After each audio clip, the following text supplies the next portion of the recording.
visitante a esse canal. Que a paz do Senhor esteja com você e que esse estudo, que esse tempo seja de edificação para você, tá certo? A proposta aqui não é muito longa, não é para ser muito longo. A ideia é que nós estudemos mais um capítulo de João, que é então o livro que nós temos estudado com os grupos de crescimento aqui da IEB Centro, e nós vamos dar continuidade. A ideia é que nós não paremos de ter os nossos encontros virtuais, os nossos cultos. Então aqui é mais uma das nossas tarefas como igreja, modo online, tá certo?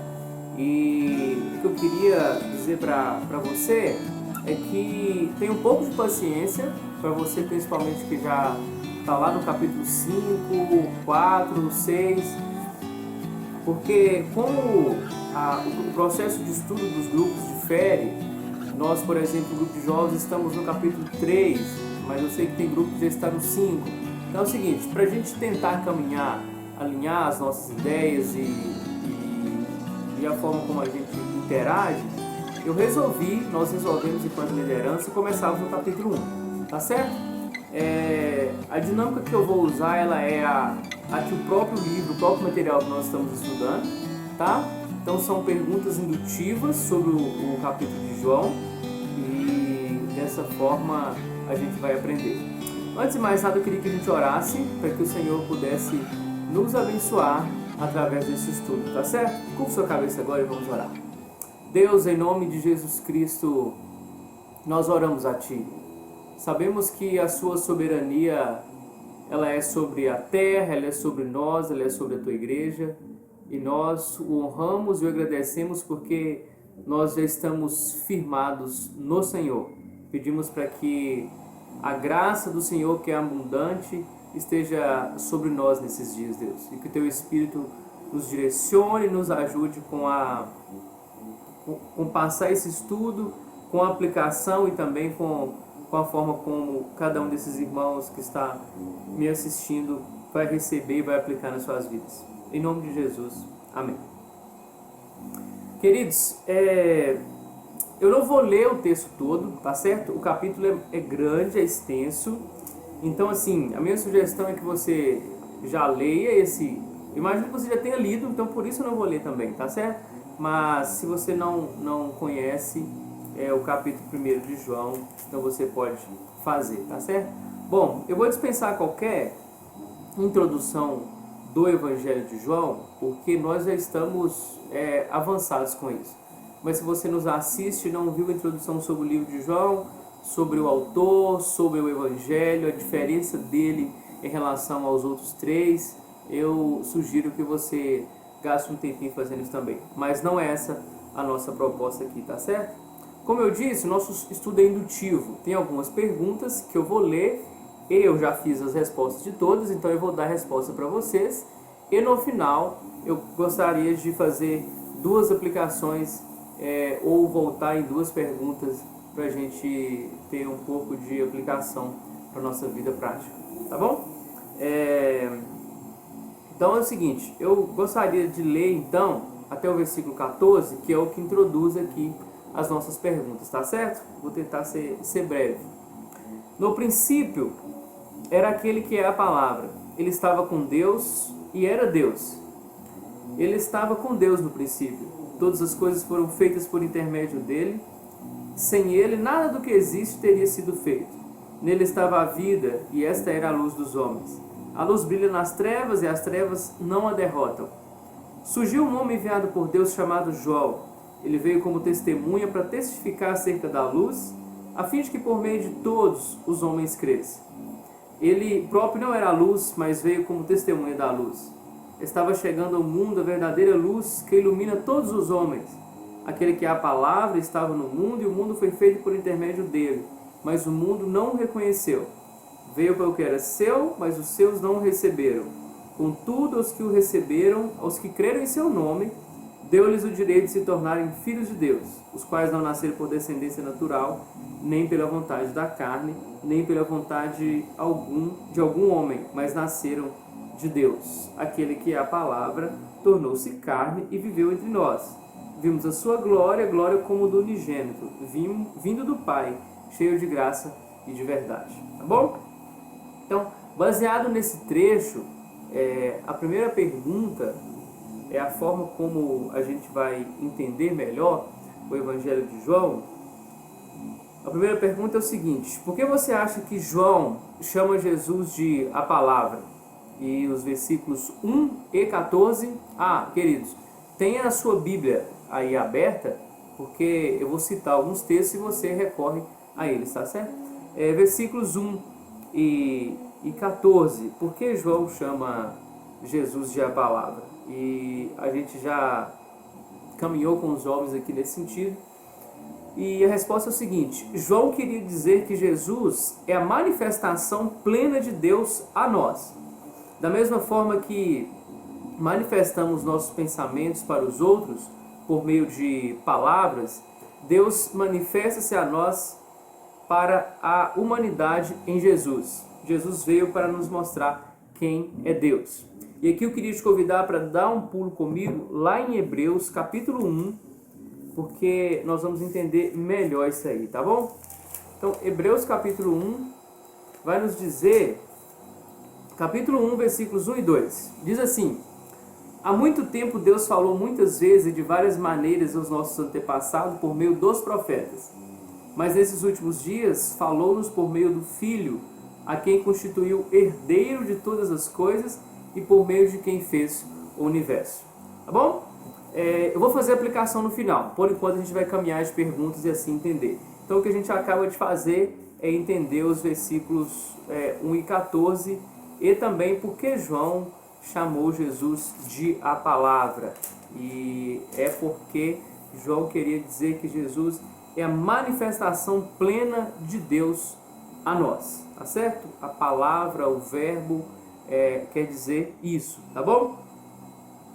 Versículos 1 a 5, então leia na sua Bíblia, tem a seguinte pergunta: que fatos João atesta serem verdade em relação à palavra ou em relação a Jesus?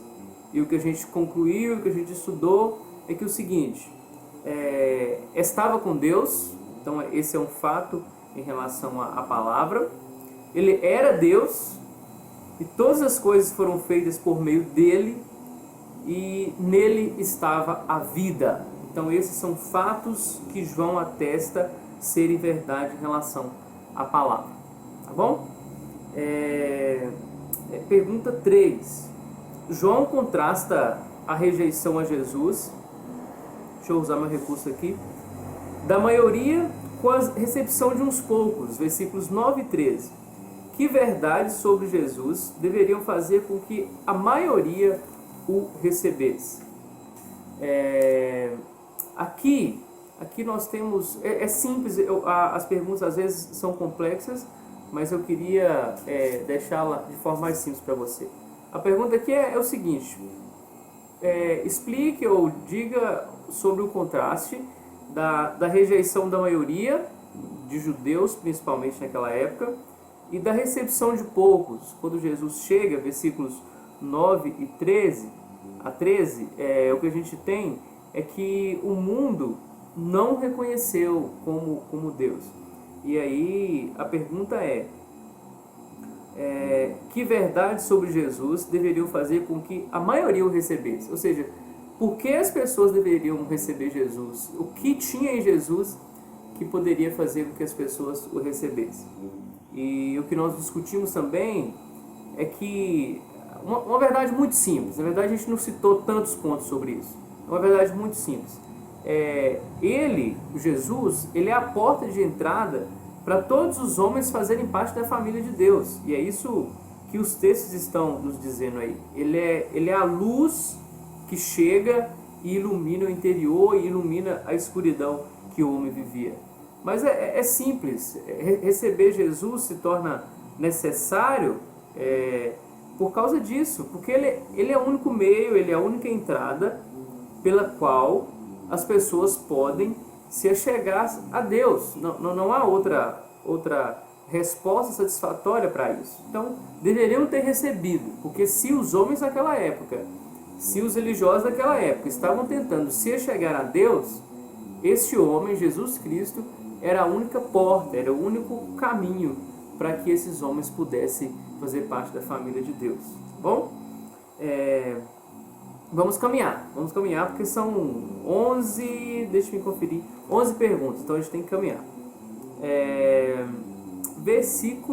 Pergunta 4, perdão. Como você explicaria a alguém tanto sentido como o resultado de receber Jesus? A gente conversou muito sobre isso também. Eu acho que isso é mais uma pergunta evangelística, né? Eu falo, como que você testemunha acerca da sua fé? Como que você olha para você, para sua vida, para sua caminhada cristã? Como que você conta isso aos outros? Então a pergunta é essa: como você explicaria a alguém tanto o sentido como o resultado de receber Jesus? Achei essa pergunta fantástica. E a nossa resposta é um estudo baseado no que o grupo de jovens e eu fizemos aqui alguns dias atrás, tá certo? A pergunta é: não há possibilidade de nenhum homem achegar-se a Deus a não ser se tornando membro da família de Deus por meio de Cristo. O resultado de receber Jesus é vida nova por meio do Espírito, nascimento novo. E aqui eu queria instigar a sua imaginação um pouquinho. Nós estamos aqui conversando sobre essa pergunta em específico. Eu falei com os meninos o seguinte: imagina que você possa convidar uma única pessoa só para estar em um jantar, em um almoço com você, num lugar muito legal, num lugar muito, sabe, muito chique. E, bom, essa viagem custou muito caro para você chegar nesse lugar. A comida, apesar de muito boa, é muito cara. E você teria que satisfazer o seu convidado, a pessoa que você desejaria estar, com argumentos sobre por que você se converteu, por que você se entregou a vida a Cristo e o que isso produziu na sua vida, o que isso está produzindo. Se você o convencesse de adotar ou de receber Jesus como Senhor e Salvador, a sua viagem e a sua estadia, a sua alimentação seria toda paga por alguém, e não por você mesmo, inclusive a despesa do outro também.